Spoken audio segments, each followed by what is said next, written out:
Hello and welcome to episode 3 of this guide series.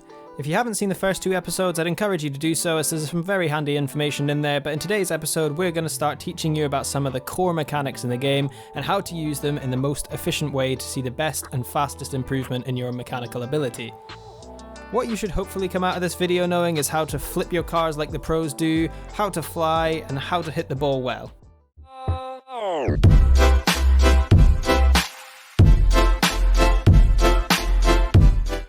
Now before we get started, I just want to bring your attention to a brand new race. We have just witnessed the conclusion of the musty and sunless race to 1 million subscribers, and now we have a brand new race to 10,000 subscribers.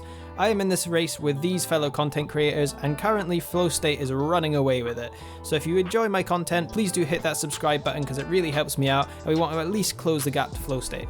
So also, if you want to follow me on Twitch as well, we have a lot of fun over there. I always do my best to help out any new players asking questions with the game. There's a link to that in the description below, and thanks very much for your support.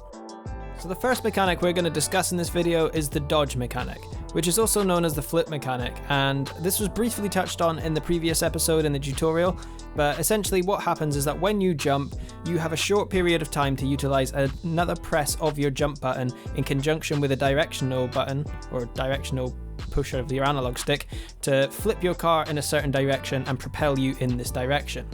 The dodge mechanic is an excellent way of getting extra power on the ball and confusing your opponents as they have to try and guess where you are going with the ball and when you are actually going to use that dodge as you are jumping up for the ball.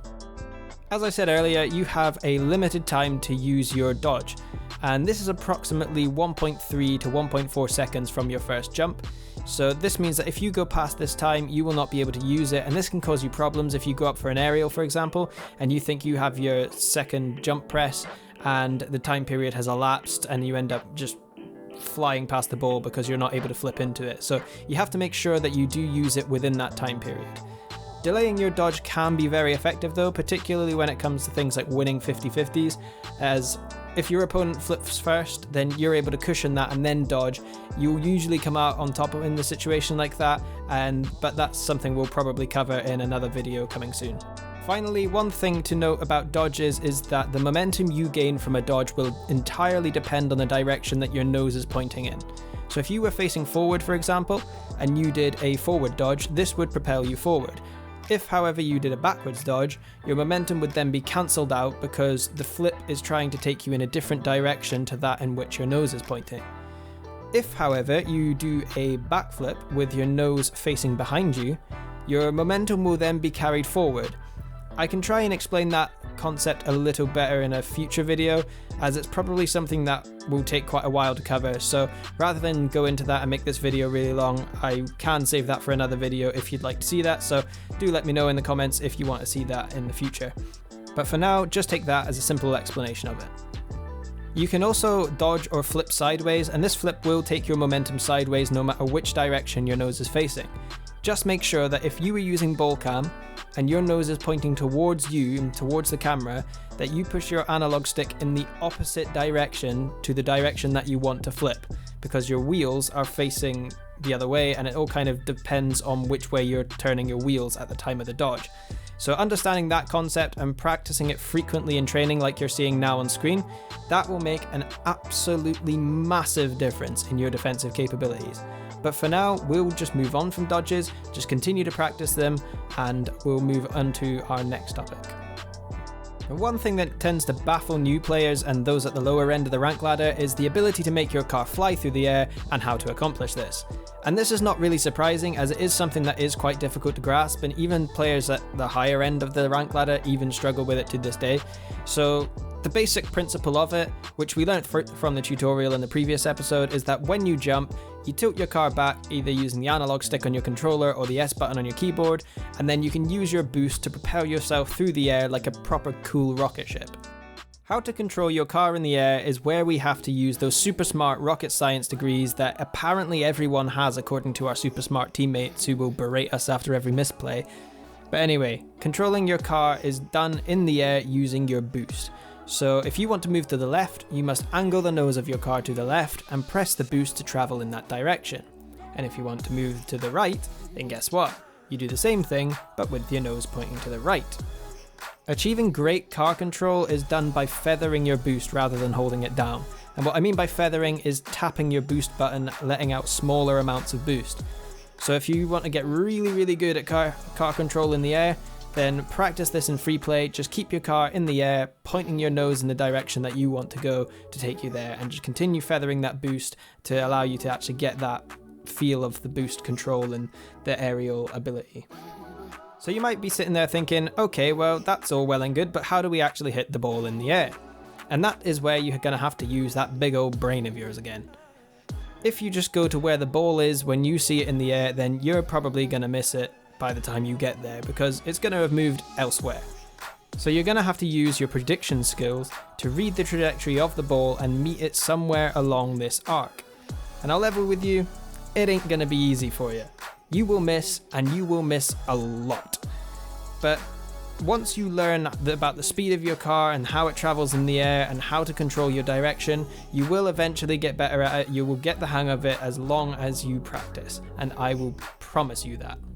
And on the final note on aerials, something that people don't really realize at a lower level is that you can actually use your second jump that you would normally use for dodges to gain an extra height advantage in the air. And you can do this by pressing that jump button a second time without any directional input. And this means that if you start utilizing your second jump when you go up for an aerial, you're going to have a much more likely chance to beat your opponents in the air. So if we can visualize a normal aerial and a double jump aerial side by side, you will see that the double jump aerial is much faster. The aerial on the far right hand side that you see just now, that's what we call a fast aerial, and we will be covering that at a later point in this tutorial series. So remember to subscribe and stay tuned for that one. So next up, we have probably the most important mechanic of them all, hitting the ball. When you're new to the game, you will be inclined just to hit the ball and it doesn't really matter how, and that's fine, to be honest. It's fun, and as long as you're having fun, then that's all that matters. However, if you want to hit the ball better than anyone else you see in your lobbies, then you best pay attention to this bit. So to hit the ball, you want to boost forward, hit the ball with the nose of your car, and you want to dodge through the ball, ideally right after the bounce. Simple, right? Don't worry, we're going to break that down into its individual components. So first things first, you should be boosting on your approach to keep your speed and momentum up. This is going to help you transfer that energy that you're building up in your speed into the ball on impact to create an increase of speed on the ball as it shoots away from you. That bit is pretty straightforward.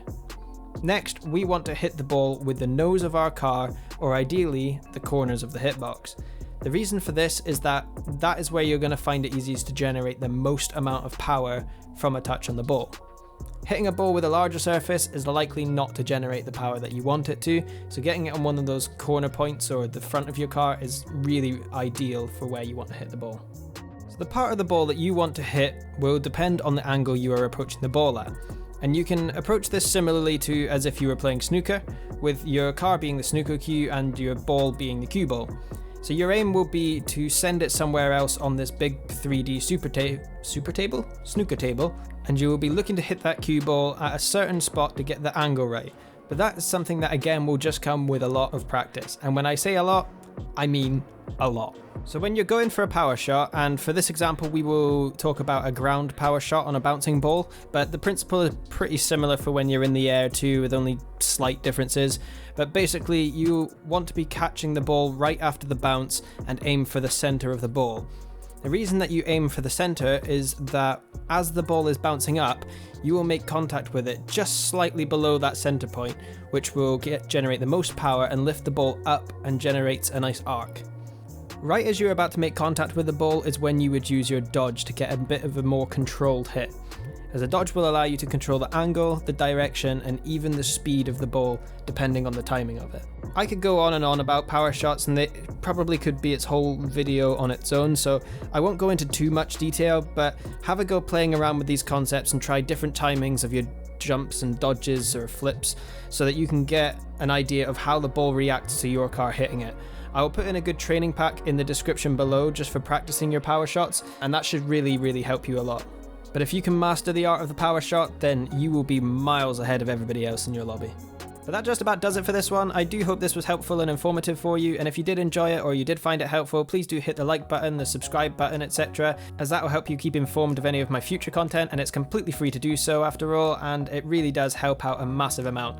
Also, as I said earlier, if you fancy dropping by my live streams on Twitch, we have a lot of fun over there with viewer games and tourneys, etc. every Friday, so if that's of interest for you, please drop by at the link down in the description below. I always appreciate the company. And as a final note, hopefully very soon we will be able to get an Epic Games creator code, so have a look in the pinned comments down below, and if we have a creator code, then there will be a pinned comment in that section with my Epic creator code. So if you do want to support me directly, then you'll be able to use that in the item shop with any of your in-game purchases, and yeah, that will help me out a lot. But with all that said, get out there, have some more fun, and until I see you next time, bye!